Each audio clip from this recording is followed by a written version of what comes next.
Hi friends, welcome back to my YouTube channel. ಎಲ್ಲರೂ ಹೇಗಿದ್ದೀರಾ? I hope ಎಲ್ಲರೂ ಕೂಡ ತುಂಬ ಚೆನ್ನಾಗಿದ್ದೀರಾ ಅಂತ ಭಾವಿಸ್ತಾ ಇವತ್ತಿನ ಲಾಗ್ನ ಸ್ಟಾರ್ಟ್ ಮಾಡ್ತಾ ಇದ್ದೀನಿ.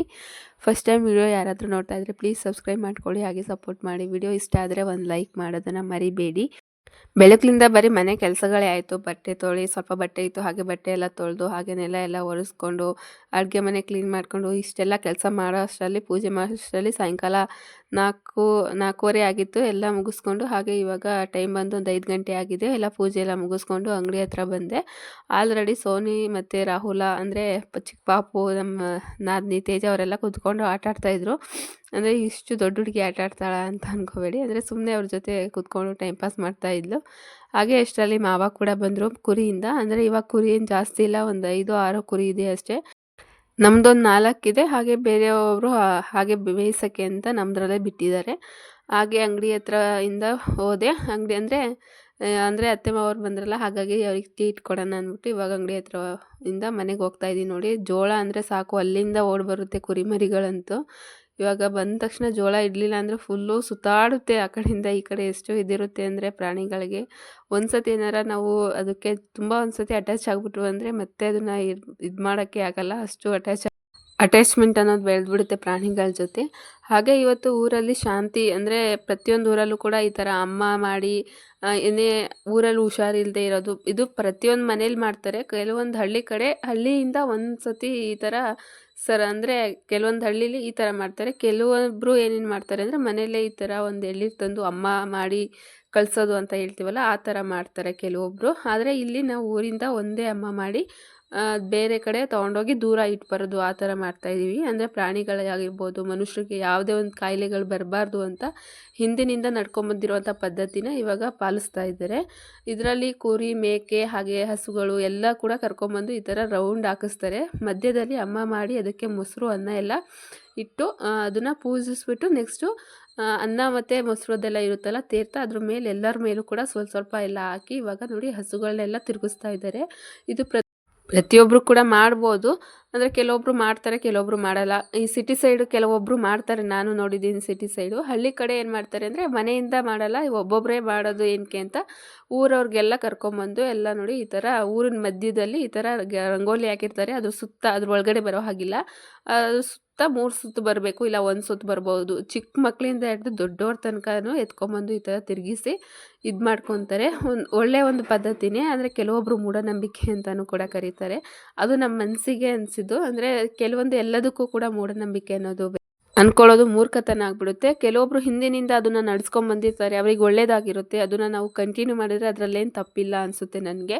ಹಾಗೆ ಅಲ್ಲೆಲ್ಲ ಮುಗಿಸ್ಕೊಂಡು ಸ್ವಲ್ಪ ನನಗೆ ಈ ಸ್ವಲ್ಪ ಬ್ರೆಡ್ ಇತ್ತಲ್ಲ ಮನೇಲಿ, ಹಾಗಾಗಿ ಸ್ವಲ್ಪ ಇದು ಮಾಡಿಕೊಡು ಗೀ ರೋಸ್ಟು ಅಂತ ಅಂದ. ಹಾಗಾಗಿ ಅವ್ರಿಗೆ ಇವಾಗ ಗೀ ರೋಸ್ಟ್ ಮಾಡ್ತಾಯಿದ್ದೀನಿ. ಅಂದರೆ ಗೀ ರೋಸ್ಟ್ ಅಂದರೆ ಸಾಕು, ತುಂಬಾ ಇಷ್ಟಪಟ್ಟು ತಿಂತಾರೆ. ಇವಾಗ ಬ್ರೆಡ್ ತಂದು ಮನೇಲಿ ಇರ್ತಾ ಇರೋದಕ್ಕೂ ತುಪ್ಪನೂ ಜಾಸ್ತಿ ಇರೋದಕ್ಕೆ ಆಗಾಗಲೇ ಕೇಳ್ತಾನೆ ಇರ್ತಾರಲ್ಲ, ಹಾಗಾಗಿ ಸ್ನ್ಯಾಕ್ಸ್ಗೂ ಆಗುತ್ತೆ ಅಂತ ಇನ್ನಿನ ಮಕ್ಕಳು ಇಷ್ಟಪಡೋದು ಮಾಡಿಕೊಟ್ರೆ ಒಂಥರ ತೃಪ್ತಿ. ಅಂದರೆ ಅವ್ರೇನಾದರೂ ತಿಂದ್ಕೊಂಡು ಹೊಟ್ಟೆ ತುಂಬ ಇದ್ದರೆ ಸಾಕು ಅನ್ನಿಸ್ಬಿಡುತ್ತೆ, ಅಯ್ಯೋ ಅನ್ನಿಸ್ದೇ ಇದ್ದರೆ ಸಾಕು ಅಂತ ಅವ್ರು ಕೇಳಿದ್ದೆಲ್ಲ ಮಾಡ್ಕೊಂಡು ಕೊಡ್ತಾ ಇರ್ತೀನಿ. ನೋಡಿ, ಇಷ್ಟು ಬ್ರೆಡ್ ರೋಸ್ಟ್ 4 ಬ್ರೆಡ್ ರೋಸ್ಟ್ ಮಾಡಿಕೊಟ್ಟಿದ್ದೀನಿ, ಸೋನಿಗೆ 2, ಲಸ್ಸುಗೆ 2 ಅಂತ. ಹಾಗೆ ಇವಾಗ ಸಾಂಬಾರು ಮಾಡೋಕ್ಕೆ ನೋಡಿ, ಈರುಳ್ಳಿನ, ಅಂದರೆ ಚಿಕ್ಕ ಈರುಳ್ಳಿ ಇದ್ದು, ಇದು ಅಂದರೆ ಇನ್ನೂ ತುಂಬ ಚಿಕ್ಕ ಈರುಳ್ಳಿ ಇದ್ದರೆ ಅದನ್ನು ಸ್ವಲ್ಪ ಬಿಸಿನೀರಿಗೆ ಹಾಕ್ಬಿಟ್ಟು ಈ ಥರ ಮೇಲ್ಗಡೆ ಸಿಪ್ಪೆ ಎಲ್ಲ ಕಟ್ ಮಾಡಿಬಿಟ್ಟು ನೀರಲ್ಲಿ ಈ ಥರ ನೆನೆಸ್ಬಿಡಿ. ನಾವು ಅದನ್ನು ಬಿಚ್ಚೋದೇ ಬೇಡ, ಕೈಯಿಂದ ಹಿಂಗೆ ಎಳೆದ್ರೆ ಸಾಕೆ, ಅದೇ ನೀಟಾಗಿ ಈರುಳ್ಳಿ ಸಿಪ್ಪೆ ಎಲ್ಲ ಬಿಚ್ಕೊಂಡ್ಬಿಡುತ್ತೆ. ತುಂಬ ಈಸಿಯಾಗಿ ಕ್ಲೀನ್ ಆಗುತ್ತೆ. ಈ ಚಿಕ್ಕ ಈರುಳ್ಳಿ ಇದ್ದರೆ ಬಿಡಿಸೋದು, ಅದ್ರ ಸಿಪ್ಪೆ ತೆಗೆಯೋದು ಒಂದು ದೊಡ್ಡ ಕಷ್ಟ ಆಗಿಬಿಡುತ್ತೆ. ಆದರೆ ನೀರಲ್ಲಿ ಬಿಸಿನೀರಾದರೂ ಆಯಿತು, ತಣ್ಣೀರಾದರೂ ಆಯಿತು, ಅದರಲ್ಲಿ ಒಂದು ಸ್ವಲ್ಪ ಹೊತ್ತು ಈ ಥರ ಇಟ್ಬಿಟ್ರೆ ಸಾಕು, ಬಿಸಿ ಈರುಳ್ಳಿ ಸಿಪ್ಪೆ ಬೇಗನೆ ಬಿಟ್ಕೊಂಡ್ಬಿಡುತ್ತೆ. ಇನ್ನು ಬೇಗನೆ ಸಾಂಬಾರು ಮಾಡ್ತೀವಿ, ಸ್ವಲ್ಪ ಲೇಟ್ ಆಯಿತು ಅಂದರೆ ಒಂದು ಅರ್ಧ ಗಂಟೆ, ಅಂದರೆ ನಾವು ಎಲ್ಲ ತರಕಾರಿಗಳು ಕಟ್ ಮಾಡೋ ಅಷ್ಟರಲ್ಲಿ ಬೇಳೆನ ನೆನೆಸ್ಬಿಟ್ರೆ ಅದು ಕೂಡ ಗ್ಯಾಸು ಬೇಗನೆ ಇದಾಗಲ್ಲ, ಬೇಳೆ ಕೂಡ ಬೇಗ ಬೇಯುತ್ತೆ, ಹಾಗೆ ಗ್ಯಾಸು ಕೂಡ ಉಳಿತಾಯ ಆಗುತ್ತೆ ಅನ್ಬೋದು. ಹಾಗೆ ಇವತ್ತು ಸೊಪ್ಪು ಸಾರು ಮಾಡೋಕ್ಕೆ ನೋಡಿ ಇಷ್ಟು ರೆಡಿ ಮಾಡಿ ಇಟ್ಕೊಂಡಿದ್ದೀನಿ. ಸೊಪ್ಪು ಸಾರು ಮಾಡೋಕ್ಕೆ ನಾನು ಇವತ್ತು ಮೆಣಸಿನ್ಕಾಯಿನ ತೊಗೊತಾ ಇಲ್ಲ, ಖಾರದ ಪುಡಿನ ತೊಗೊತಾ ಇದ್ದೀನಿ. ಅಂದರೆ ನಮ್ಮ ಮನೆಯಲ್ಲಿ ಸ್ವಲ್ಪ ಖಾರದ ಪುಡಿನ ಜಾಸ್ತಿ ಯೂಸ್ ಮಾಡ್ತಾಯಿದ್ದೀವಿ. ಈ ಮೆಣಸಿನ್ಕಾಯಿ, ಆಲೂಗಡ್ಡೆ, ಬದನೆಕಾಯಿ, ಈ 3 ಸೊಪ್ಪು ತರಕಾರಿಗಳನ್ನ ನಾವು ತಿಂತಾಯಿಲ್ಲ. ಹಾಗಾಗಿ ಇವತ್ತು ಮೆಣಸಿನ್ಕಾಯಿ ಹಾಕ್ದೇ ಖಾರದ ಪುಡಿ ಹಾಕಿ ಸೊಪ್ಪಿನ ಸಾರನ್ನ ಮಾಡ್ತಾಯಿದ್ದೀನಿ ನೋಡಿದ್ನಲ್ಲ. ಅಂದರೆ ಹಿಂದಿನ ಲಾಗಲ್ಲೂ ಕೂಡ ನಾನು ಸೊಪ್ಪು ಸಾರು ಮಾಡೋದು ತೋರಿಸಿದೆ, ಹಾಗಾಗಿ ಇದ್ರ ಬಗ್ಗೆ ಜಾಸ್ತಿ ಎಕ್ಸ್ಪ್ಲೇನ್ ನೋಡ್ತಾ ಇಲ್ಲ ಅಷ್ಟೇ. ಹಾಗೆ ನಾವು ಕುಕ್ಕರ್ ಮುಚ್ಚಳನ ಮುಚ್ಚಬೇಕಾದ್ರೆ ಒಂದೊಂದು ಸತಿ ಕುಕ್ಕರ್ ಜಾಸ್ತಿ ತುಂಬ ವರ್ಷ ಆಗುತ್ತೆ, ಒಂದು ಸತಿ ಬರ್ಸ್ಟ್ ಆಗೋ ಚಾನ್ಸಸ್ ಇರುತ್ತೆ.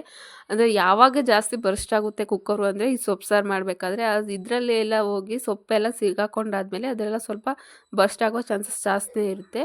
ಬೆಲ್ಟ್ನ ನಾವು ಅರ್ಧ ಗಂಟೆ ಅಂದರೆ ನಾವು ಈ ಥರ ಯೂಸ್ ಮಾಡಿ ನೈಟೆಲ್ಲ ಹಾಕಿದ್ರೂ ಕೂಡ ಬೆಸ್ಟೇ, ಒಂದೊಳ್ಳೆ ಇದೆ.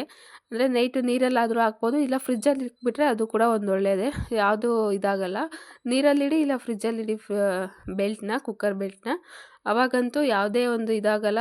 ಬೆಲ್ಟ್ ಕೂಡ ತುಂಬ ವರ್ಷ ಬಾಳಿಕೆ ಬರುತ್ತೆ. ಹಾಗೆ ನೋಡಿ ಇವಾಗ ಸಾಂಬಾರೆಲ್ಲ ಅಂದರೆ ವಿಷಲ್ ಹೊಡಿತು, 3 ವಿಷಲು.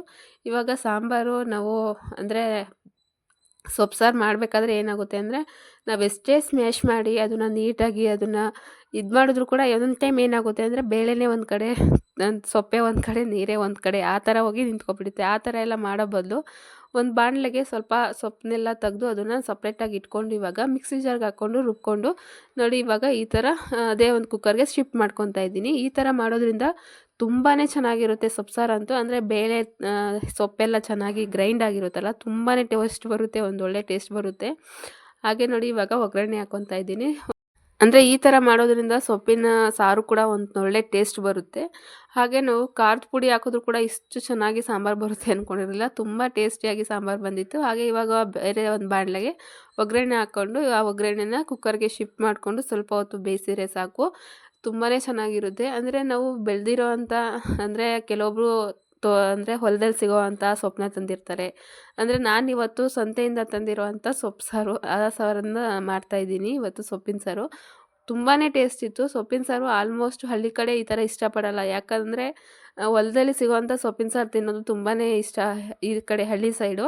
ಆದರೆ ಸಿಟಿ ಸೈಡ್ ಅವ್ರಿಗೆ ಇದೇ ಒಂದು ಸೊಪ್ಪು ಆಗಿರುತ್ತೆ, ಅವ್ರು ಇನ್ನೆಲ್ಲಿ ಹೋಗಿ ಕಿತ್ಕೊಂಡ್ಬಂದು ಹೊಲದಲ್ಲಿ ಹೋಗಿ ಕಿತ್ಕೊಂಡ್ಬರ್ತಾರಲ್ಲ ಸೊಪ್ಪನ್ನ. ಹಾಗಾಗಿ ಈ ಥರ ಮಾಡಿದ್ರೆ ತುಂಬಾ ಚೆನ್ನಾಗಿರುತ್ತೆ ಟೇಸ್ಟು. ಹಾಗಾಗಿ ಇವತ್ತು ತೋರಿಸ್ತಾ ಇದ್ದೀನಿ ನಾನು ಯಾವ ಥರ ಸೊಪ್ಪಿನ ಸಾರು ಮಾಡ್ತೀನಿ. ಅಂದರೆ ಕೆಲವೊಂದು ಸತಿ ಸ್ಮ್ಯಾಶ್ ಮಾಡಿ ಕೂಡ ಮಾಡ್ತೀನಿ, ಕೆಲವೊಂದು ಸತಿ ಸೊಪ್ಪು ಜಾಸ್ತಿ ಇದ್ದರೆ ಈ ಥರ ಮಿಕ್ಸಿಲಿ ಹಾಕ್ಕೊಂಡು ರುಬ್ಕೊಂಡು ಒಗ್ಗರಣೆ ಹಾಕ್ತೀನಿ. ಸೊಪ್ಪಿನ ಸಾರು ಕೂಡ ತುಂಬ ಚೆನ್ನಾಗಿರುತ್ತೆ. ಹಾಗೆ ಇನ್ನೊಂದು ಕಡೆ ಮುದ್ದೆ ಕೂಡ ಮಾಡ್ತಾಯಿದ್ದೀನಿ. ಹೆಣ್ಮಕ್ಳಿಗೆ ಸ್ವಲ್ಪ ಯೂಸ್ ಆಗುವಂಥ ಟಿಪ್ಸ್ನ ಇವತ್ತು ಹೇಳ್ತಾ ಇದ್ದೀನಿ.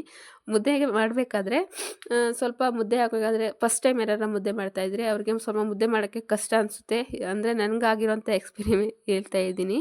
ಅದಕ್ಕೆ ಸ್ವಲ್ಪ ಉಪ್ಪು ಮತ್ತು ಸ್ವಲ್ಪ ಅಡುಗೆ ಎಣ್ಣೆನ ಬಿಟ್ಬಿಡಿ, ಅದರಲ್ಲೂ ಗಂಟು ಕೂಡ ಇರಲ್ಲ, ಸಾಫ್ಟಾಗಿ ತುಂಬ ಚೆನ್ನಾಗಿ ಮುದ್ದೆ ಬಂದಿರುತ್ತೆ. ಅಂದರೆ ಕೆಲವೊಬ್ರು ಏನು ಮಾಡ್ತೀವಿ ಅಂದರೆ ಅದು ಸ್ವಲ್ಪ ನೀರು ಉಕ್ಕಿ ಬಂದಮೇಲೆ ಮುದ್ದೆ ಮಾಡಿದ್ಮೇಲೆ ಅದು ಸಡನ್ನಾಗಿ ಈ ಥರ ಅಂದರೆ ರಾಗಿ ಹಸಿಟ್ಟನ್ನ ಹಾಕಿ ಚೆನ್ನಾಗಿ ಮಿಕ್ಸ್ ಮಾಡಿಬಿಡ್ತೀವಿ. ಮಿಕ್ಸ್ ಮಾಡೋದ್ರಿಂದ ಮುದ್ದೆ ಚೆನ್ನಾಗಿ ಬೆಂದಿರಲ್ಲ, ಅದು ಹಸಿ ಹಸಿ ಆಗಿಬಿಡುತ್ತೆ. ಹಾಗಾಗಿ ಸ್ವಲ್ಪ ಅದು ಚೆನ್ನಾಗಿ ಉಕ್ಕಿ ಬಂದಮೇಲೆ ಮುದ್ದೆನ ಸ್ವಲ್ಪ ಹಾಗೇ ಒಂದು ಮುದ್ದೆ ಕೋಲಿರುತ್ತಲ್ಲ ಹಾಗೆ ಬಿಟ್ಬಿಡಿ. ಆಮೇಲೆ ಸ್ವಲ್ಪ ಹೊತ್ತಾದ್ಮೇಲೆ ತಿರುಗಿಸಿ, ಮುದ್ದೆ ಕೂಡ ಗಂಟು ಆಗಲ್ಲ ಮತ್ತು ತುಂಬ ಚೆನ್ನಾಗಿ ಬೆಂದಿರುತ್ತೆ. ಹಾಗೆ ನೋಡಿ ಮುದ್ದೆ ಇವಾಗ ಕಟ್ಕೊತಾ ಇದ್ದೀನಿ. ಮುದ್ದೆ ಕಟ್ಟೋಕ್ಕೆ ಗ್ಯಾಸಲ್ಲಿ ಸ್ವಲ್ಪ ಕೆಲವೊಬ್ಬರಿಗೆ ಭಯ ಅನಿಸುತ್ತೆ, ಸ್ವಲ್ಪ ಕೈಯೆಲ್ಲ ಉರಿ ಬರುತ್ತೆ. ಹಾಗೆ ಕೆಲವರಿಗೆ ಅಂದರೆ ಒಲೆಯಲ್ಲಿ ಮಾಡೋದ್ರಿಂದ ಉರಿ ಬರುತ್ತೆ ಕೈಯೆಲ್ಲ ಅಂತ ಹೇಳ್ತಾರೆ. ಕೆಲವೊಬ್ಬರಿಗೆ ಅಡ್ಜಸ್ಟ್ ಆಗೋ ಥರ ಅನಿಸುತ್ತೆ. ನನಗೆ ಇವಾಗ ಗ್ಯಾಸಲ್ಲಿ ಮಾಡಿ ಅಡ್ಜಸ್ಟ್ ಆಗಿರೋದ್ರಿಂದ ನನಗೇನು ಆ ಥರ ಅನಿಸಲ್ಲ. ನಾನೇನು ಜಾಸ್ತಿ ನೀರು ತೊಗೊಂಡು ಈ ಥರ ಮಾಡಲ್ಲ. ಅಂದರೆ ಒಂದೊಂದು ಸತಿ ಕೈ ಉರಿಯುತ್ತೆ, ಹಾಗೆ ಸ್ವಲ್ಪ ನೀರು ತೊಗೊಂಡು ಈ ಥರ ಮುದ್ದೆ ಕಟ್ಕೊಂಡ್ರೆ ಮುದ್ದೆ ಕೂಡ ತುಂಬ ಸಾಫ್ಟಾಗಿ ಬರುತ್ತೆ. ಎಲ್ಲೂ ಕೂಡ ಮುದ್ದೆಲಿಯೂ ಕ್ರಾಕ್ ಕೂಡ ಕಾಣಿಸಲ್ಲ. ನೋಡ್ಬೋದು ನೀವು, ಮುದ್ದೆ ಒಂದೊಂದು ಸತಿ ಕಾಣಿಸುತ್ತೆ, ಕೆಲವೊಂದು ಸತಿ ನಾವು ಮಾಡೋದ್ರ ಮೇಲೆ ಡಿಪೆಂಡ್ ಆಗುತ್ತೆ. ಹಾಗೆ ಇವಾಗ ಮುದ್ದೆ ಎಲ್ಲ ಮಾಡಿಕೊಂಡು ಇವಾಗ ಊಟಕ್ಕೆ ಹಾಕ್ತಾಯಿದ್ದೀನಿ ನೋಡಿ. ತುಂಬಾ ಟೇಸ್ಟಿಯಾಗಿತ್ತು ಸಾಂಬಾರಂತೂ, ನನಗಂತೂ ಇಷ್ಟ ಆಯಿತು. ಇವತ್ತು ಸೊಪ್ಪಿನ ಸಾರು ತಿಂದೆ ನನಗೆ ಇವತ್ತು ನೆಗಡಿ ಆಗಿಬಿಟ್ಟಿದೆ. ನೈಟ್ ಒನ್ ಟೈಮ್ ತಿಂದಿದ್ದಕ್ಕೆ ಫುಲ್ ನೆಗಡಿ ಅಂದರೆ ನೆಗಡಿ. ಇವಾಗಲೂ ಕೂಡ ಒಂಥರ ಮಾತಾಡೋಕ್ಕಾಗ್ತಿಲ್ಲ, ಮೂಗಲ್ಲಿ ಮಾತಾಡೋ ಥರ ಕೇಳಿಸ್ತಾ ಇರ್ಬೋದು ನಿಮಗೇನೆ. ಇವತ್ತು ನಮ್ಮೂರಿಗೆ ಅಂದರೆ ನಮ್ಮೂರಿಗೆ ಆಲ್ಮೋಸ್ಟ್ ರೋಡ್ ಬಂದಿದೆ. ಅಂದರೆ ಇವತ್ತು ನಾವಿರೋವಂಥ ಮನೆ ಲೈನಲ್ಲಿ ಇವತ್ತು ರೋಡ್ ಬರ್ತಾ ಇದೆ, CC ರೋಡು, ಸಿಮೆಂಟ್ ರೋಡ್ ಅಂತೀವಲ್ಲ ಆ ರೋಡು. ಹಾಗಾಗಿ ಇಲ್ಲೂ ಕೂಡ ಸಿಮೆಂಟ್ ಹಾಕಿಸ್ಕೊಳ್ಳಿ ಅಂತ ಹೇಳಿದ್ರು. ನಮ್ಗೆ ಇವತ್ತು ಗಿಡ ಕೀಳೋಕ್ಕೆ ಯಾಕೋ ಮನಸ್ಸೇ ಇಲ್ಲ, ಬೇಜಾರು ಅನ್ನಿಸ್ತಾ ಇದೆ. ಪಾರಿಜಾತ ಗಿಡ ನಮಗೆ ಈ ಜಾಗ ಬಿಟ್ಟರೆ ಬೇರೆ ಕಡೆ ಅಂದರೆ ಹೂವಿನ ಗಿಡಗಳು ಹಾಕೋಕ್ಕೆ ಜಾಗನೇ ಇರಲ್ಲ, ಸಿಮೆಂಟ್ ರೋಡಿಗೆ ಕೊಟ್ಬಿಟ್ರೆ. ಆದರೆ ಅವರು ಸಿಮೆಂಟ್ ರೋಡ್ ಹಾಕಿಸ್ಕೊಳ್ಳಿ, ಕ್ಲೀನಾಗಿರುತ್ತೆ, ನೀಟಾಗಿರುತ್ತೆ ಅಂತಿದ್ದಾರೆ. ಆದರೆ ನನಗೆ ಕರಿಬೇವು ಗಿಡ ಹಾಕಿದ್ದೀನಿ, ಅಲ್ಲಮೇಲೆ ಕರಿಬೇವು ಗಿಡ ಇದೆ, ಹಾಗೆ ಪಾರಿಜಾತ ಗಿಡಗಳಿದೆ. ಅಂದರೆ ಬಾಕ್ಲ ಮೇಲೆ ಡೈಲಿ ನೆಲ ಸಾರಿಸೋದ್ರಿಂದ ಅದು ತಂದು ಒಂದು ಹೂವು ಇಡೋಕ್ಕೂ ಕೂಡ ಜಾಗ ಇಲ್ದಂಗೆ ಆಗ್ಬಿಡುತ್ತಲ್ಲ ಅಂತ ನಾನು ಎಷ್ಟೋ ಯೋಚನೆ ಮಾಡಿದೆ. ಆದರೆ ಅವ್ರು ಏನೂ ಮಾಡೋಕ್ಕಾಗಲ್ಲಮ್ಮ, ಸ್ವಲ್ಪ ಕ್ಲೀನಾಗಿರುತ್ತೆ ಇಟ್ಕೊಳ್ಳಿ ಅಂತ ಅವರು ಸಿಮೆಂಟ್ ರೋಡ್ ಹಾಕ್ತೀವಿ ಅಂತ ಅದನ್ನೆಲ್ಲ ಸ್ವಲ್ಪ ಕ್ಲೀನ್ ಮಾಡ್ಕೊಳ್ಳಿ ಅಂದರು. ಹಾಗಾಗಿ ತೊಗೊಂಡೋಗೆಲ್ಲ ಹಿಂದೆ ಇಡ್ತಾ ಇದ್ದೀನಿ. ಅಂದರೆ ಹಿಂದೆ ಹಾಕೋಕ್ಕಾಗಲ್ಲ, ಅಂದರೆ ಬಾತ್ರೂಮ್ ಪಿಟ್ಗುಂಡಿ ಅದ್ಲಿರೋದ್ರಿಂದ ಆ ಕಡೆ ಏನು ಹಾಕಲ್ಲ, ಈ ಕಡೆ ಹಾಕಿಸ್ಕೊಳಂಗಿದ್ರೆ ಹಾಕಿಸ್ಕೊಳ್ಳಿ ಅಂತ ಅಂದರು. ಹಾಗಾಗಿ ಇನ್ನೇನು ನೀಟಾಗಿರುತ್ತಲ್ಲ, ಇವಾಗ ಗಿಡಗಳ್ದೆಲ್ಲ ನೋಡೋಕೆ ಹೋದರೆ ನೆಕ್ಸ್ಟು ಅಂದರೆ ಗಿಡದಲ್ಲಿ ಏನಾರ ಹಾವು ಬಂದು ಸೇರಿಕೊಂಡ್ರು ಆಗುತ್ತೆ ಅಲ್ಲ, ಮಕ್ಕಳು ಆ ಕಡೆಯಿಂದ ಈ ಕಡೆ ಓಡಾಡ್ತಾ ಇರ್ತಾರೆ, ಇನ್ನೇನು ಮಾಡೋಕ್ಕಾಗುತ್ತೆ ಅಂತ ಎಲ್ಲ ತೊಗೊಂಡೋಗಿ ಹೊರಗಡೆ ಇಡ್ತಾಯಿದ್ದೀನಿ. ಅಂದರೆ JCB ಬರುತ್ತೆ ಕ್ಲೀನ್ ಮಾಡ್ಕೊಳ್ಳೋಕ್ಕೆ, ನೀವು ಗಿಡಗಳಿದ್ರೆ ತೊಗೊಂಡೋಗಿ ಪಾಟಲ್ಲಿ ಏನಾರು ಇದ್ದರೆ ಇಟ್ಕೊಳ್ಳಿ ಅಂದ್ರಲ್ಲ, ಹಾಗಾಗಿ ಇವಾಗ ತೊಗೊಂಡೋಗಿ ಎಲ್ಲ ನೀಟಾಗಿ ಹಿಂದೆ ಇಡ್ತಾ ಇದ್ದೀನಿ. ಗಿಡಗಳು ಹಾಕ್ಬಿಡ್ಬೋದು, ಆದರೆ ಅದನ್ನು ಕೀಳಿ ಅದನ್ನೆಲ್ಲ ಇದು ಮಾಡಬೇಕಾದ್ರೆ ಮನಸ್ಸಿಗಂತೂ ತುಂಬಾ ನೋವಾಗ್ಬಿಡುತ್ತೆ. ನನಗೆ ಈ ಕರಿಬೇವು ಗಿಡ, ಪಾರಿಜಾತದ ಗಿಡ ಅದನ್ನೆಲ್ಲ ನೋಡಿ ಒಂದು ಸ್ವಲ್ಪ ಬೇಜಾರಾಗ್ತಿದೆ. ಅಯ್ಯೋ, ಎಷ್ಟು ಚೆನ್ನಾಗಿ ಬೆಳೀತಾ ಇತ್ತು ಗಿಡ, ಇವಾಗೆಲ್ಲ ಕಿತ್ತಾಕ್ಬಿಡ್ತಾರಲ್ಲ ಅಂತ. ಆದರೆ ಏನು ಮಾಡೋಕ್ಕಾಗಲ್ಲ, ಅದು ನೀಟ್ನೆಸ್ಸು. ರೋಡ್ ಬರ್ತಾ ಇದೆ, ನಾವು ನಮ್ಮ ಕೆಲಸನ ಮಾಡೋಕ್ಕೆ ಬಿಡಿ ಅಂತ ಹೇಳಿದ್ರಲ್ಲ, ಸ್ವಲ್ಪ ಬೇಜಾರಾಯಿತು ಬಿಡು. ಅದನ್ನು ನೆಕ್ಸ್ಟ್ ನೋಡೋಣ ಅಂತ ಇದು ಮಾಡಿಕೊಂಡು, ಹಾಗೆ ಮನೆ ಮುಂದೆ ಎಲ್ಲ ನೋಡಿ, ನಮ್ಮ ಚಿಕ್ಕ ಮಾವರ ಮನೆ ಮುಂದೆ ಎಲ್ಲ ಈ ಥರ ಅಂದರೆ ಕಲ್ಲುಗಳಿತ್ತು, ಅದನ್ನೆಲ್ಲ ತೆಗೆದ್ಬಿಟ್ಟು ಇವಾಗ ಅವರು ಕೂಡ ನೀಟಾಗಿ ಮಾಡ್ಕೊತಾ ಇದ್ದಾರೆ. ಸಿಮೆಂಟ್ ರೋಡ್ ಬರುತ್ತಲ್ಲ, ಹಾಗಾಗಿ ಈ ಮಳೆ ಬಂದರೆ ಹಳ್ಳಿ ಕಡೆ ಜಾಸ್ತಿ ಈ ಥರ ರಂಪಾಟ ಆಗಿಬಿಡುತ್ತೆ. ಅಲ್ಲಲ್ಲೇ ಗಲೀಜು, ಫುಲ್ಲು ಮಣ್ಣು. ಅಂದರೆ ನಮ್ಮ ಕಡೆ ಸ್ವಲ್ಪ ರೆಡ್ ಮಣ್ಣಾಗಿರೋದ್ರಿಂದ ಅದು ಮಣ್ಣೆಲ್ಲ ಫುಲ್ ಒಂದು ಸತಿ ಬಟ್ಟೆಗೆ ಇದಾಯಿತು ಅಂದರೆ ಫುಲ್ ಗಲೀಜಾಗಿಬಿಡುತ್ತೆ. ಮನೆ ಮುಂದೆ ಈ ಥರ ಕ್ಲೀನಾಗಿರುತ್ತಲ್ಲ ಸಿಮೆಂಟ್ ರೋಡ್ ಬಂದರೆ ಅಂತ ಇವಾಗ ಎಲ್ಲರೂ ಕೂಡ ಕ್ಲೀನ್ ಮಾಡ್ಕೊತಾ ಇದ್ದೀವಿ. ಅಂದರೆ ಅರ್ಧ ಹಳ್ಳೀಲಿ ಬಂದುಬಿಟ್ಟಿದೆ, ಈ ಕಡೆ ನಮ್ಮ ಕಡೆ ಸ್ವಲ್ಪ ಬಂದಿರಲಿಲ್ವಲ್ಲ, ಹಾಗಾಗಿ ಇವಾಗ ನೀಟಾಗೆಲ್ಲ ಇದನ್ನೆಲ್ಲ ಮಾಡಿಕೊಂಡು ಕ್ಲೀನ್ ಮಾಡಿಕೊಂಡು ಇನ್ನೊಂದು 2 ದಿವಸದಲ್ಲಿ ಬರ್ತೀವಿ. ಸಿಮೆಂಟು ಅದನ್ನೆಲ್ಲ ತೊಗೊಂಡು ಅಷ್ಟರಲ್ಲಿ ಕ್ಲೀನ್ ಮಾಡ್ಕೊಳ್ಳಿ ಅಂದರು. ಹಾಗಾಗಿ ಇವಾಗ ಮತ್ತೆ ಅದನ್ನೆಲ್ಲ ತೆಗ್ದು ಇಟ್ಟರು. ಹಾಗೆ ಸ್ವಲ್ಪ ಬಟ್ಟೆ ಎಲ್ಲ ನೆನ್ನೆನೇ ತೊಳೆದಿದ್ವು, ಅದನ್ನು ಇವಾಗ ಮತ್ತೆ ಹಾರಾಕ್ತಾ ಇದ್ದೀನಿ. ಅಂದರೆ ಇವಾಗಂತೂ ಏನು ಬರೀ ಮಳೆ ಜೋರಾಗೂ ಬರಲ್ಲ, ಈ ಥರ ಜಡಿ ಇಟ್ಕೊಂಡ್ಬಿಡುತ್ತೆ, ಬಟ್ಟೆನೂ ಒಣಗಲ್ಲ, ಏನೂ ಇಲ್ಲ. ಸುಮ್ಮನೆ ಆ ಕಡೆಯಿಂದ ಈ ಕಡೆ ತಂದು ಹಾಕೋದು ಇಕ್ಕೋದು, ಅದು ತಂದಾಕಿ ಅಲ್ಲಿಂದ ಇಟ್ಟು ಅಷ್ಟರಲ್ಲೇ ಮಾಸೋಗ್ಬಿಡುತ್ತೆ ಬಟ್ಟೆ ಎಲ್ಲ.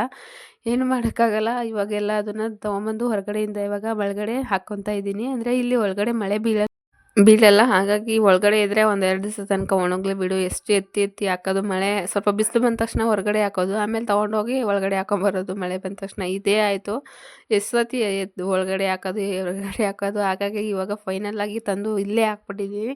ಮಳೆ ಬಂದರೂ ಇಲ್ಲೇ, ಬಿಸಿಲು ಬಂದ್ರೂ ಇರಲಿ ಅಂತ. ತಲೆ ಕೆಟ್ಟೋಗ್ಬಿಡುತ್ತೆ ಒಳಗಡೆ ಒಂದು ಸತಿ ಹೊರಗಡೆ ಒಂದು ಸತಿ ಹಾಕೋದ್ರಿಂದ. ಹೆಣ್ಮಕ್ಳು ಒಂದೊಂದು ಸತಿ ಅನಿಸುತ್ತೆ ನಮ್ಮ ಹೆಣ್ಮಕ್ಳಿಗೆ ಯಾವತ್ತೂ ಪುರ್ಸೊತ್ತೇ ಇರಲ್ವಾ ಅಂತ. ಆದರೂ ಏನು ಮಾಡೋಕ್ಕಾಗಲ್ಲ, ತಲೆ ಕೆಟ್ಟೋಗ್ಬಿಡುತ್ತೆ ಈ ಕೆಲಸಗಳು. ಅದನ್ನೆಲ್ಲ ನೆನೆಸ್ಕೊಂಡ್ರೆ ಕೆಲವೊಂದು ಹೆಣ್ಮಕ್ಳು ಎಷ್ಟು ಜಾಲಿಯಾಗಿರ್ತಾರೆ, ಕೆಲವೊಂದು ಹೆಣ್ಮಕ್ಳು ನಮ್ಮಂಥವ್ರಿಗೆ ಇದು ನೋಡಿ ಈ ಥರ ಕೆಲಸಗಳು ದಿನ ಪೂರ್ತಿ ಕುತ್ಕೊಳ್ಳೋಕ್ಕೂ ಪುರ್ಸೊತ್ತಿಲ್ಲ, ನಿಂತ್ಕೊಳ್ಳೋಕ್ಕೂ ಪುರ್ಸೊತ್ತಿರಲ್ಲ. ಆ ಕಡೆಯಿಂದ ಈ ಕಡೆ ಓಡಾಡ್ತಾನೆ ಇರಬೇಕಾದ್ರೂ ಒಂದು ಕೆಲಸ ಆದಮೇಲೆ ಒಂದು ಕೆಲಸ ಪೆಂಡಿಂಗ್ ಆಗಲೇ ಇದ್ದೇ ಬಿಡುತ್ತೆ. ನೋಡಿ ಇವಾಗ ಅದನ್ನೆಲ್ಲ ಸ್ವಲ್ಪ ತಂದು ಒಳಗಡೆ ಹಾಕಿದೆ. ಹಾಗೆ ಪಾತ್ರೆ ಎಲ್ಲ ಬಿದ್ದಿದೆ, ಅದನ್ನು ತೊಳಿಬೇಕು. ನೆಕ್ಸ್ಟ್ ಕಸ ಹೊಡಿ, ಅಡುಗೆ ಮಾಡು, ಮಕ್ಳಿಗೆ ತಿನ್ನಿಸು, ಇದ್ದೇ ಆಗುತ್ತೆ ಜೀವನ ಪೂರ್ತಿ. ಹಾಗೆ ಇವತ್ತಿನ ವಿಡಿಯೋನ ಇಲ್ಲಿಗೆ ಮುಗಿಸ್ತಾ ಇದ್ದೀನಿ. Thank you.